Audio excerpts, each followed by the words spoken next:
Salve, salve, nação tricolor. Bom, pessoal, vamos falar um pouco dessa derrota, né? No Mineirão, um para o Cruzeiro, zero para o São Paulo, né? É importante a gente dizer aí que é o seguinte, né? O São Paulo não fez uma má partida, o São Paulo fez uma boa partida, né? O São Paulo acabou sucumbindo um pouco na hora que o São Paulo desligou, né? Um pouco do jogo, né? E para equipes mais qualificadas, você fazer isso num período de tempo pode se dizer que é um convite para levar gols, né? Então, em diversas partidas o São Paulo fez isso, mas é aquela situação, né? Com um jogo, com times menos qualificados, se você acaba fazendo isso, você o time adversário, quando é menos qualificado, ele acaba desperdiçando mais oportunidades. E times mais qualificados não desperdiçam tanta oportunidade assim como foi o Cruzeiro, que não desperdiçou as suas oportunidades, né?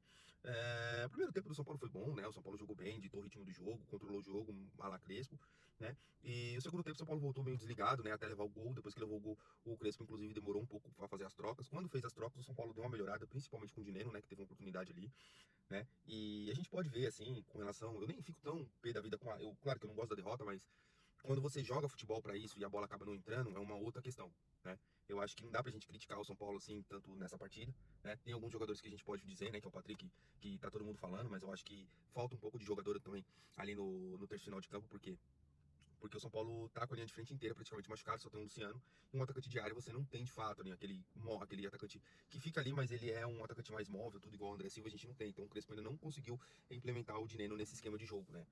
E assim, né? Falta um pouco mais de contratação, falta um pouco mais de diretoria, claro, né? Que a gente tem ali o Ferreirinha, mas o Ferreirinha é um jogador um pouco mais de construção. Ele tem a finalização, tem tudo, porque mas ele é um jogador um pouco mais de construção do que de finalização, né? Você vê que ele faz o drible, ele vai, entra na área, mas ele não é um atacante de área, né? E assim, a gente pode criticar até o Patrick que a gente tá falando aqui, mas em alguns momentos que ele tentou dar um passe ali no terço final de campo, ele não conseguiu, muito porque não tinha aquele atacante de área.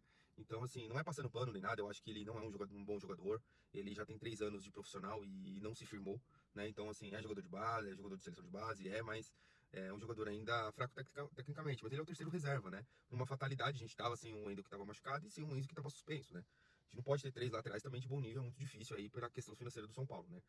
E assim, falta um pouco de incisão, ser incisivo um pouco mais no ataque, né? Talvez ficou faltando o André Silva, o Caleri, que a gente tá todos machucados, né? O Rian Francisco também que tá machucado, enfim. São jogadores que têm presença diária. O próprio Ferreirinha não é esse cara de área que tem essa presença de área forte, né?